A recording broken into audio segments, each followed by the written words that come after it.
Two. Welcome back to another episode of Lone Star College Football. Today we're going to do a Big 12 coaching rank. Got the idea off of Twitter. Somebody made one, and man, I gotta be honest. I was looking, and I was like, that's kind of a ridiculous way to put these coaches in order. I'm sure somebody's going to see mine or Logan's, or we might look at each other's and be like, really? That's where you got it. Usually, when I see something on Twitter that is far off, it's usually a Big Game Boomer. This one was not. That's Yeah, somebody we else. usually have a lot to say about that one. We could make a whole podcast on just examining Big Game Boomer tweets. But with that being said, if you're on Twitter and you're an Oklahoma fan, go follow him. He puts out a lot of content. I disagree with a lot of it, but he does put out a lot of content. He's super consistent. So y'all go check him out for sure. Yeah, so jumping right in, we're going to get into number one, who I think is the number one coach in the Big 12 as stands today. I had a couple teams in mind for this, and I had a couple reasons as to why I would put them there. Ultimately, drum roll please, I chose Dave Aranda. I did choose Dave Aranda. I think if you watched I think it was our second episode where we talked about team success. I think Baylor was good last year because of Dave Aranda. They're not the team with the most highly rated players, but man, Dave Aranda really shows those guys that he cares about them. Is great at teaching them fundamental football. You know, you get guys in that are lower stars. That doesn't mean they're not talented. They may be more talented, just didn't get the recognition where they're in a smaller school, a state that doesn't do football like the state of Texas. High school football in the state of Texas is bigger than college football in some states. So just because they're low rated doesn't mean anything. He has a great eye for talent. And I think if he sticks with Baylor, if he's a Baylor lifer, Baylor might be a force to be reckoned with one of these days. Oh yeah. So I'll also put Aranda. Oh man, I think that I'm right there with you on that. If he's there for that whole contract, which I believe goes through 2030, if I remember correctly, I think that would be great. Just keep on giving him extensions. Man, Yeah. if he gets to where he's like Nick Saban, to where he's there until he retires, Baylor's going to be something good. Baylor's always, in my opinion, always been. It's not even an opinion; it's a fact. Like you're not going to see us go after many 5 stars. We might go Yeah. after them, but we're not going to get them. I think Baylor is really big on player development, and I think just seeing that with Matt Rule whenever he was there for his 2 years, where I believe he went 2-10 for that first year, and then about Matt Rule. Yeah, the first year, and then even with Dave Aranda, I mean his first year was the COVID year, but still you can see with this 1 year of player development and knowing what you want and what holes you need to fill talent wise and who you need it to be. I think Baylor is going to be another great team. Like I said in the video that you referenced, I think Baylor's just going to be. I think we're going to be there for a couple years. Yeah, I agree. Man, so I'll go ahead and do my number two. I put Mike Gundy. That one I was kind of. There's a couple other people I could have put there, but I think Mike Gundy, he's another good coach. Oklahoma State, they've got some really good people over there. Like the whole coaching staff in a whole is really good. I think that he's another one of those guys that knows where to put people and how to play them. Yeah, I think that he's a really solid coach. Yeah. So at number two, I also have Mike Gundy. He's been at Oklahoma State for, I couldn't even tell you how long, but it's been a minute. And Oklahoma State I feel like they never have a bad year. They may never have great year. I mean, last year they finished the regular season number 6 in the country, so that's pretty great. But I feel like I never see Oklahoma State in the bottom of the Big 12. I Yeah. couldn't tell you the last time they had a losing season. I wish I couldn't tell you the last time Texas had a losing season. Same. Unfortunately, I can. Um, so I got Mike Gundy there too. I think Oklahoma State is one of those teams that they're able to recruit decently. They're close enough to Texas, to the state of Texas, to get some Texas talent. But it is kind of unfortunate. I think if Oklahoma State wasn't, if they weren't in Oklahoma, if they were the exact same program but didn't have a school like Oklahoma hovering over them, I feel like they'd actually probably be a really powerful team contending year in and year out. Oh They yeah. seem to have a good program. They got some clean jerseys. I mean, I'm an orange guy, so I like the Cowboys jerseys. Uh, I'll get into number three. This one is probably going to be. There's probably going to be some people who don't like this, and that's okay because coming off of a 5-7 season, I have Steve Sarkisian as the number three head coach in the Big 12. Now, hear me out, guys. If Lincoln Riley was still here, then he wouldn't be number three, okay? But he's not here no more. And I'll get into Venables when I get there. But Steve Sarkisian, I wouldn't say he's a proven head coach. Uh, he has never won more than 9 games in a single season as a regular season. He has won double digits, but it was with a bowl win or a conference championship win, I think. So he's never won more than 9. That doesn't sound great. That's okay. I've got him at number three, not number one. Uh, but he does have a number one recruiting class. When he was at USC, even through all the things he was dealing with over there, he put together a number one recruiting class in the country. That's impressive. He took a Washington team that was like, I think they were 1-11 the year before he showed up as the head coach there, and he turned them around in just 1 or 2 years. So as a head coach, I think he's good. We saw his offensive play calling ability at Alabama. Even last year, Texas was 5-7. I think we still averaged like 36, 37 points per game. At one point, I think leading into like week 9, Texas had a top 10 offense in scoring. I think he's a good coach. We're going to find out a lot about that this year. Next year, when we do this, he might be number 7, depending on how the season goes. But as far as where we're at now and what I see going in for the rest of the Big 12, I don't feel like I could. I might could have dropped him another spot. It'd have been hard for me to drop him too. Yeah. Man, our top three is the same. Well, I think my 3 and 4 spots are really off more potential than a lot of people would probably agree with. I think just coming in his second year and looking at the class of 2020 or class of 23, that recruiting class, I'm not sure exactly where it's at the point of this video, but I know it's top 10, which is crazy. Like just to be able to come in this will be his second year. yeah. Just come in and be able to turn it like that. It like mm, By the way, it, we currently have the number 2 class in the country. That's the oh number. okay. It's pretty up there. It's not bad. For It's some not reason, I was thinking it was like 6 or 7, but yeah, it's understandable for number 6 or 2. 7. What are we? What are we? The Aggies? Oh wait, no, they're 47. My bad. My bad. Oh yeah, but I think Sarkeesian will be able to bring in the recruits. Obviously, he's got really really big names coming in. Um, I, man, that's another one of those things that if he can keep it up and he stays there for those recruiting classes, Texas will be back to the Whoa, playoffs whoa, whoa. very soon.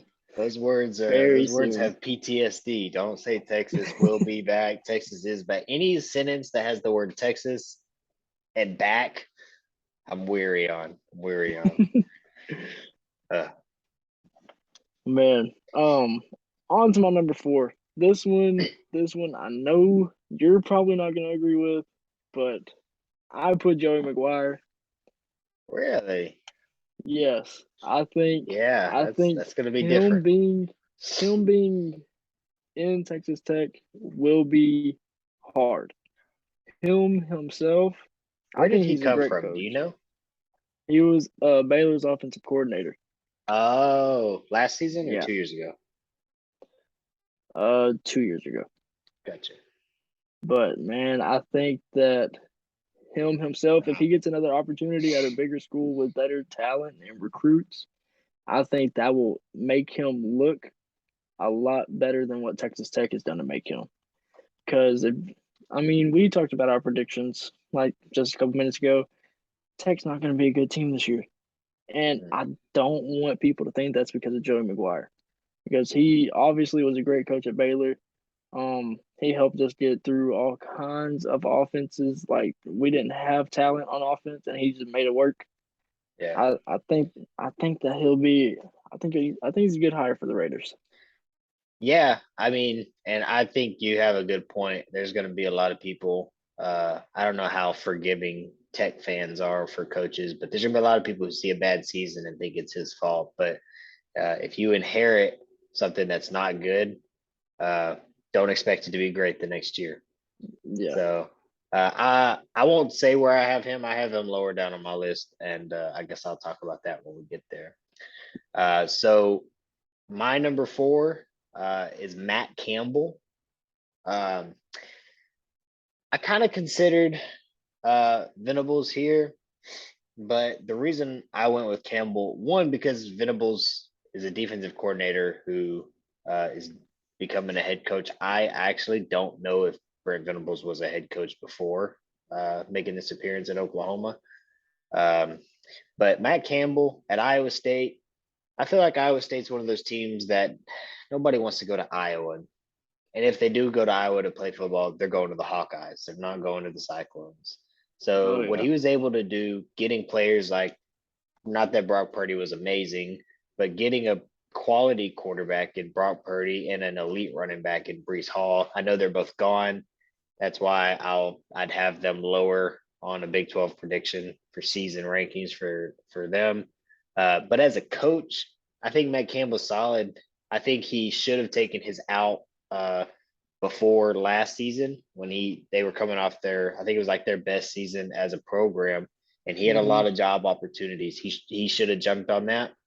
Um, he had to. I mean, I don't blame him for coming back because Brees Hall and Brock Purdy were coming back, and they wanted the super team together. But he should have took his out. He's a good coach. I think he'll still get some opportunities. I wouldn't be surprised if he leaves Iowa State the next time a pretty good program is hiring. yeah. He's not my number five. Um, but I agree with what you said. I mean, I think He's he's a my really number good coach. four. Oh, number four. Yeah. Sorry. Oh man.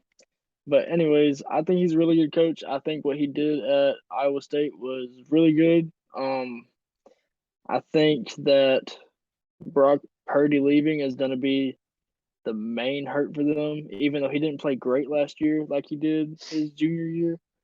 Man, it's we're going to be able to find out what he can find as far as quarterbacks. I think, like you said, I think he should have left whenever he had the chance. Um, it's I don't think they're going to be able to find another duo like Brees Hall and Brock Purdy. I think that's going to end up hurting them. But Yeah. number number five, I put Chris Kleiman. I think Kansas State is another one of those where I feel like they don't ever have like a Tech year where it's going to be one or two conference wins. There might have been one here recently that I just can't recall. I feel like Kansas State's a pretty solid team, especially this year with Deuce Vaughn. I'm not big on the hype like everybody else, but Yeah. I think they'll be a pretty solid team. I think they'll be in the top half of the Big 12, but I think it'll be close. I think they're a good like middle of the road team, but I think he's been able to do a lot more with that team than what a lot of other people could. Yeah. Chris Kleinman, is he that old, super old white guy? Is that who that is? Or was that a different coach I was thinking of? That's a different coach. That's a different This one, coach. he's probably like mid-40s, if I had to I guess. wonder how long he's been there then. Do you know? A couple years, 2 or 3? Not off the top of my head. Yeah, I don't know much about Chris Kleinman.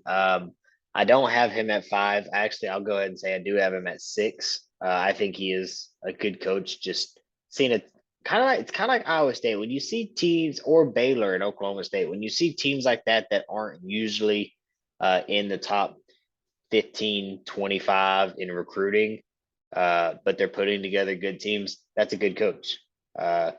Because really, when you look at the blue chip ratios and what it takes to win, when teams are doing it without the blue chip players, that's coaching. That's just all that comes down to. So I think that he's good. Like I said, I have him at 6. I kind of got ahead of myself.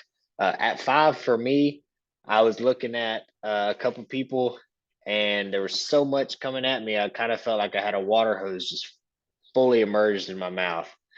So I went with Mr. Blowing and Going himself, and I put Brent Venables at number 5. Uh,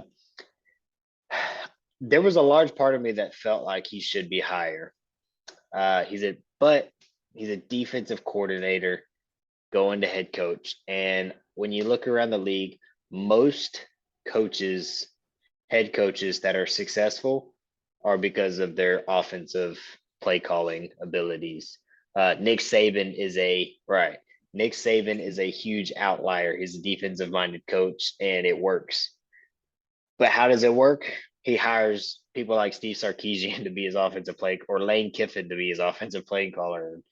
I don't know about Bill O'Brien. I wouldn't say he's all that great, but he can't screw over Bama like he did the Texans. So he's good enough there, I guess. Yeah. So I got Brent there. I think Oklahoma. I think that was an interesting decision to hire him because last year they had Alex Grinch, a defensive coordinator. Alex Grinch was doing good, and so I almost would have expected them to try to find an offensive-minded coach, keeping Alex Grinch on staff, and then you kind of get the best of both worlds there. But instead, they decided to go defense. I'm pretty sure Grinch is out, so we're going to see this team kind of rebuild. In a way, rebuild coaching and players because they lost a lot. So we'll see how their scheme goes. We'll learn a lot about Brent Venables as a head coach this year. He's still in my top half. Barely. He made the cut, but that's where I've got him. Okay. Yeah, I'll talk about him whenever I get there. He's coming up pretty soon on my list, but he's not number 6. He's not number 6 on my list. That goes to Matt Campbell. And it all touches back to what you said. I mean, whenever you get people like at Baylor, at Kansas State, Oklahoma State, the people that don't really get those high end recruits like Texas, Oklahoma, Yeah. and they're like sometimes playing for the Big 12 conference. Like some people don't see that as a big deal, but I think the Big 12 is actually one of the better of the 5 power conferences. No, it's not the SEC. I think they're better than the Big 10 in most cases if you put them head to head. The Big 12 Except, is? yeah, I think so. I think that if you line up, man, I'm telling you, there's some teams that can take on a lot of Um, those Big 10 teams. I mean, yeah, but this is what the video is about, but we're going to get into this for a second. You've got the Big 10 with Michigan, Michigan State, Ohio State, And who else? no, Miami's in the ACC. You've got Florida State, who's not great. I'll give you that. North Carolina, Wisconsin. I'd have to argue and say the Big 10 has way more depth. I don't know, man. You could put. Here's the thing: is here's what I'll say. The 4 that you could compare would be Michigan and Ohio State, Texas and OU. Either way you want to put those and let them play each other, the Big Ten is winning both those games. Michigan will beat Texas and OU. Ohio State would beat Texas and OU. I'm gonna have to disagree with you on that, man. Maybe we need to do a video on Power 5 conference rankings. Yeah, that'd probably be a pretty good one. Yeah. But anyways, back to what we were saying. I think Matt Campbell's a really good coach with what he was able to do with Brock Purdy. I'm not sure what he was coming out of high school as far as ranking wise, but I mean, just to be able to have him grow like he did to where he was really good. Like, I mean, he carried them to that season that you were talking about, the best win Yeah, or the most win season. I think it I was their mean, own first double-digit win season. I think is what it yeah, was. you have to have a good head coach. Yeah, Like, especially in Iowa State, whenever you're competing against Iowa for recruits, and most of them are going to want to go play for the Hawkeyes. It speaks for itself. yeah. I couldn't agree with you more because that's what I said. Uh, so that's where okay. So I already kind of touched on my six is where I had Chris Kleiman. Um, Mhm. I really don't have much more to say on that. I'm gonna go ahead and move to seven. I've got Sonny Dykes at seven. I think he's. It was a decision that I made. He's coming from Power Five at SMU to TCU. I've got a good buddy of mine that is a pretty big TCU fan, and he seems confident that this team is really rallying around Sonny Dykes. Uh, they had Gary Patterson for I believe 22 seasons. Uh, Mhm. so I've got to imagine that there's a lot of change going on. Yeah, Gary Patterson now a assistant coach for the University of Texas. I hope he can help our defensive coordinator, Coach Kwiatkowski, figure something out, please. But Yeah. Sonny Dykes is coming in, new staff, lost their best defensive player in O'Shawn Mathis, lost their best offensive player in Zach Evans. So he's got a tough road ahead of him.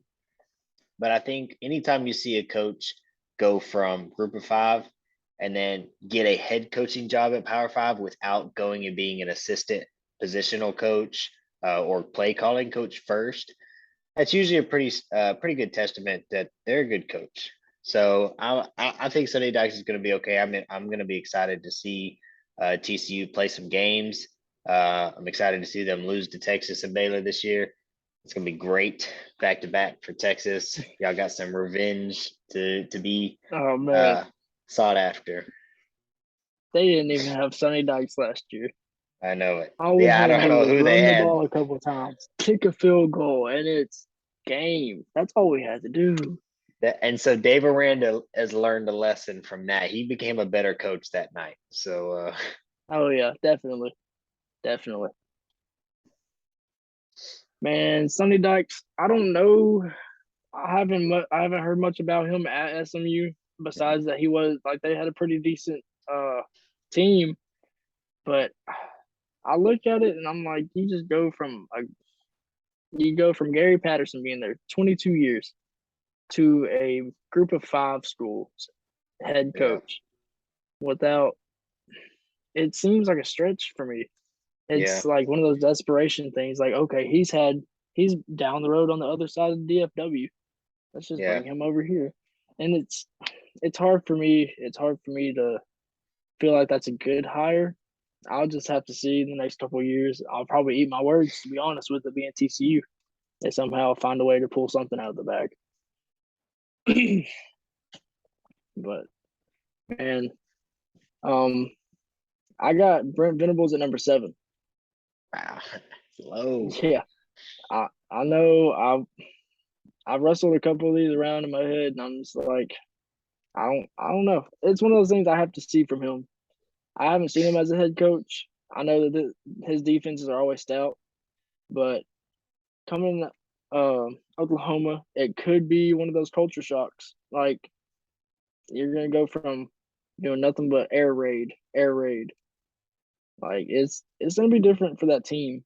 For him, is I think it's gonna be. I think he'll be fine as a head coach. I think it'll be more of getting those kids to buy into his culture and everything with him. But especially with how his media days are going, those are a little questionable. He's got a few of those. Somebody needs to have a conversation with coach and just let him know that hey man, you need to think about what you're saying first.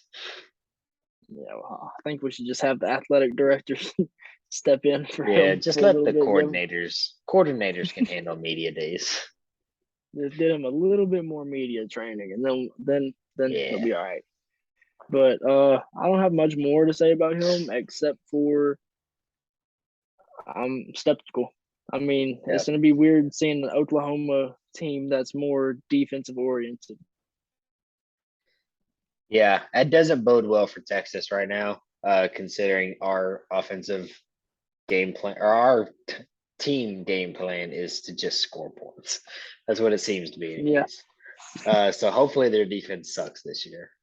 So at 8 for me, I've got Lance Leopold, one of those. He's the head coach for Kansas, and I know what you're thinking. Really, Kansas has got to. Anytime you do a Big 12 list, Kansas is at the bottom. Let me tell you something, man. Last season, Kansas beat Texas. Rock It chalk, hurts. baby, rock It chalk. hurts. It hurts to say. I don't like thinking about it. In fact, I'm done thinking about that. I'm not gonna say another word about that. But I am gonna say Kansas almost beat Oklahoma last year too. They Yeah. almost upset, and I know it's not horseshoes or hand grenades. Almost don't count. But for Kansas, I feel like almost should almost count. So becoming one being within a one score game against Oklahoma as well as TCU. It was a one score game against TCU. That and they won 2 games. They usually only win one. So they won 2 games and they were within one score of 2 more. Are you dude, you know what kind of fit we'd have if Kansas ever won 4 games in a season? And I don't think Lance Leopold, I think that's his second year there. So I'm excited to see what he could do coming into what I believe will be his third year. And goodness, if this is only his second year, then maybe I've got him too low on the list. Uh, I say I'm excited to see what he does. Boy, I hope he loses his game plan sheet when they come to, right, when we go to Manhattan or wherever we play them at. Uh, I hope something goes horribly wrong then. But the rest of the season, I'd probably still pick the under on Kansas's 2.5. But I think Lance is a good coach. Yeah. Man, my whole bottom three, like 8, 9, 10, those are kind of just like they could be like they could just be switched around for me. I put him at 10 just because of Kansas I history. knew it. I don't know I don't know much about him. I That's think the thing. I don't know.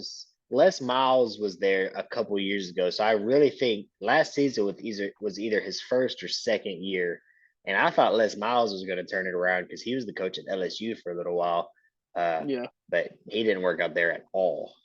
I think it's one of those things at Kansas where it's just you got to be able to come in and slowly crawl and be Yeah, able to sit there through the waiting game because it's gonna be hard. I mean, you're going against Kansas State for recruits. I don't know who true. else who goes to Kansas to be like, all right, let's go look around these cornfields and find some 4 and 5 star players. Like, not that Kansas State's Yeah, getting that either, but no, I mean, no. it's going to be one of those processes. Like you got to build pipelines and everything else. Make sure your staff is ready and they're there for the long run too. It's going to be a process for him. Um, I'll just go ahead and say my 8 and 9 is going to be Yeah, Neil go for it. Brown, Sonny Dykes. Neil Brown at West Virginia. It's it's West Virginia. Like they play great at home. Away, I really don't see much from them. Um, I don't know what the problem is over there, really. I know their home crowd is crazy because they're not going to travel across halfway across the country to come over to Texas and watch some games. Yeah, Or I don't think, anyways. But it's just those two I don't know too much about, especially Sonny Dykes. I don't know where he came from. I don't know any of his past. I haven't looked into it too much. Um, Sonny Dykes, I think that he's going to end up to where if he stays at TCU, maybe he can find another Travion Boykin. Like, I would love to see TCU have one of those. As much as I hate to say it, like it was great yeah, watching TCU and Baylor every year battling out. Like, yeah, it's great. But I miss having a really good rivalry and not last year with that stupid upset, man. yeah. Stupid upset. So yeah, my 9 and 10 is Joey McGuire at 9. To be honest, I didn't really even know who he was. Makes sense. I think even then, him being a coordinator to head coach is going to take some time. Yeah. He's somebody that I don't know as if I'd see me moving him, knowing what I know. I don't know as if I'd put him over Lance or Sonny yet. Maybe halfway through the season, I'll change my mind on that. But right now, I think I like him where he's at. And number 10 is Neil Brown. Don't have a clue who he is. I don't expect much out of West Virginia. If they didn't have JT Daniels, I don't know if they'd win 3 or 4 games this year, to be honest with you. Kansas might get it done. Right. So I don't have much hope for Neil Brown at West Virginia. So yeah, that's all of ours, both of us? Yeah, that's all of them.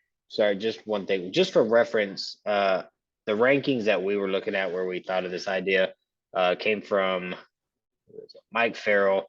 He had Dave Aranda at 1, Matt Campbell at 2, Mike Gundy, Lance Leopold, Chris Kleinman, Sonny Dykes, Joey McGuire, Brent Venables, Steve Sarkeesian, and Neil Brown at 10. Just for anybody who wants a little reference there. Yeah, I just want to reiterate real quick that I really only put Joey McGuire there just straight off his potential. I think that if he can get another job, or if he can even bring Tech back to anything good, like it's gonna be tough. But I think people will be able to see that. I think he'll be a good coach. Maybe. You never know. Well, that's all we got for y'all on this episode. Y'all hit us up, like, comment, subscribe, give us some questions. We're waiting on some questions to get in, so we'll start making videos just specifically off of things that y'all have asked us. You can either leave a comment on the video or you can hit him up on Twitter, LPatterson_3. You can find me at Christian_H_8. And you can find our channel together at Lone Star_CFB. We appreciate y'all, and we will catch y'all next time.